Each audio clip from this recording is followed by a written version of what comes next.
Happy Sunday, everyone. Welcome back to my channel. I think I'm going to pick up where I left off. Like I had stated earlier, I started having issues at work when the new boss took over at St. Vinny's over in Port Orchard, the job I worked for 9 years straight. Things started to go downhill when the new manager took that position. And like I said, I take full responsibility for all the mistakes I've made. But it really didn't help when this dude hired two young people who were buried in the muck and mire of active addiction. Now, I can't even tell you how any of this even happened when it came to me hanging out with them and using hardcore drugs with them. I don't even remember. The most I can tell you is that it happened. I remember buying pills from the dude and getting ripped off a bunch of times, giving him like $300 and something cash, only for him to come back and tell me that the money was stolen, that he needed another $300. And honestly, that's the kind of thing when you hear about people like in active addiction who have killed somebody or who have gotten killed, I bet it has a lot to do with theft and lies and, every other awful thing you could possibly think of. Hey, and then the female that my boss had hired, she taught me everything I needed to know about how to use heroin. And she was also ripping me off. And that's what they do. If you're fool enough to decide you want to use hardcore drugs, they're going to rip you off, steal from you, they're going to rob you. They might even beat you up or kill you. They'll do whatever it takes to get whatever it is that they want, which is usually your money and your drugs, which you hear about it all the time. Like I said, you can watch the news and see how horrible people are, people shooting each other, murdering each other, raping each other. I believe a lot of it has to do with active drug addiction. It's when you're on those drugs, whether it be heroin, meth, or whatever, you don't care about nothing except for getting high. And you could be normal one second, the next second you're pointing the gun at somebody and pulling the trigger.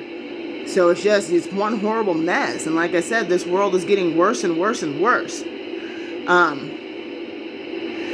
So I continued to, use drugs with these people, continued to work, was coming to work all messed up, making mistakes, just didn't even care, that much toward the end. Now check this out. One morning, I got this call from this older woman who was seeing the dude who I was buying the pills from. We'll call her S. Now, R is the young man that she was seeing, right? Well, she called me straight up and said, hey, look, I don't like how he's hanging out with R, which happened to be the girl's name, because R and R were hooking up and doing who knows what together, right?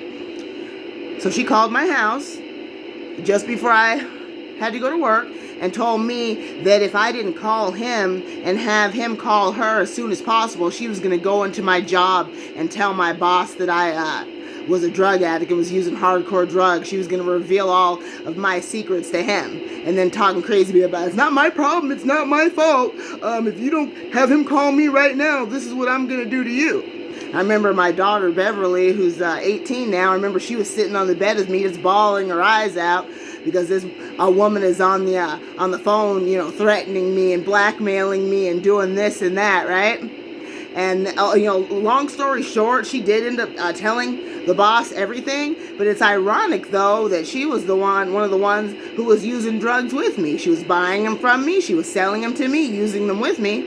And, so that's what ended up happening. And then she had wrote this letter, this very threatening letter, and had pretended it was from somebody else, and they knew every single detail about all the dirty, bad stuff I had been doing, and they were telling her about how they're going to make sure that I lose my job.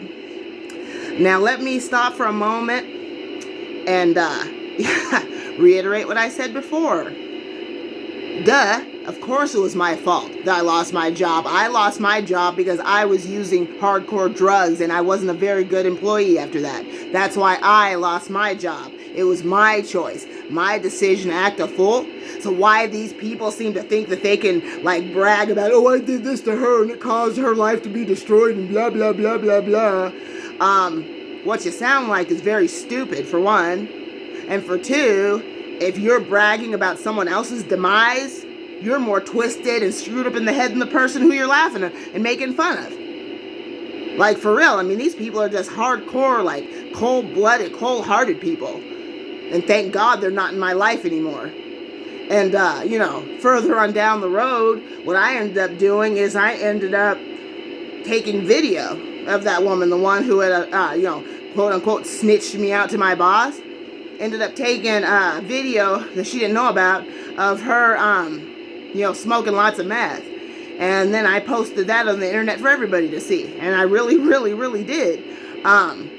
There was a huge backlash because of that, obviously, because that was a very stupid freaking thing for me to do. But like I said, when you're in the midst of active addiction, you're going to be acting a fool. You're not going to be logical. You're going to be doing a bunch of horrible things, horrible decisions, saying a bunch of horrible stuff.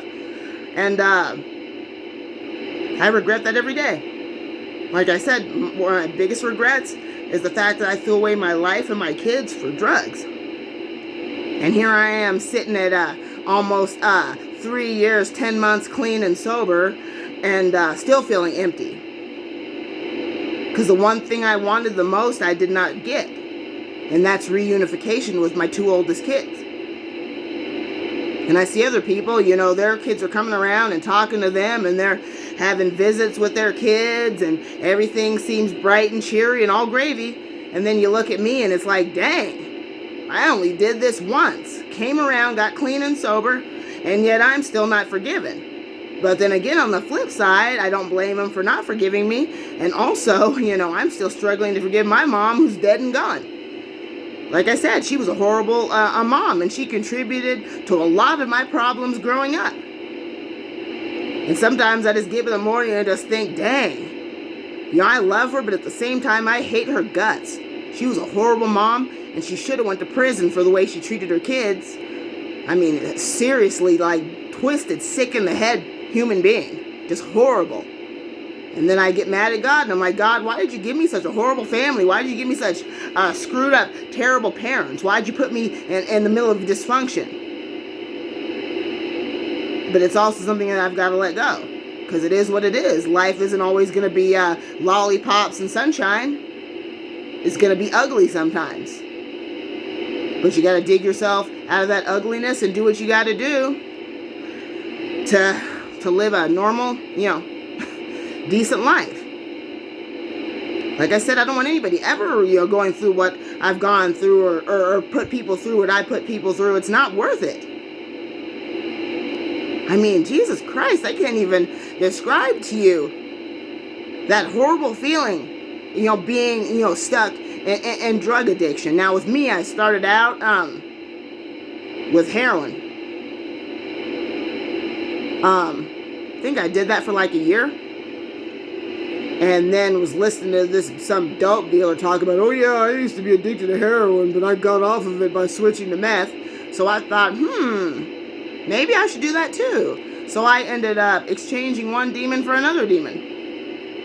And when it comes to the meth, I didn't think I'd ever quit. And I didn't think I'd ever quit smoking cigarettes either. But I've been cigarette free for a little bit more than 3 years. Okay, well, I gotta go for now, and I hope you guys have learned something from this video. Life isn't always great, but, you know, it can be. Don't give up. And whatever you do, don't do drugs. And even if you're not doing drugs, but you're hanging out with people who are into, you know, illegal drug consumption and this and that, get away from those people.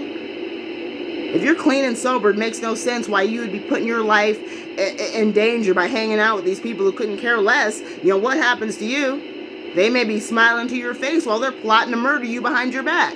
I'm dead freaking serious. I wouldn't be saying it if I didn't believe it. So I gotta go, guys. Love y'all. God bless you. And please subscribe to my channel, but only if you want to. Peace and love. God bless. Bye.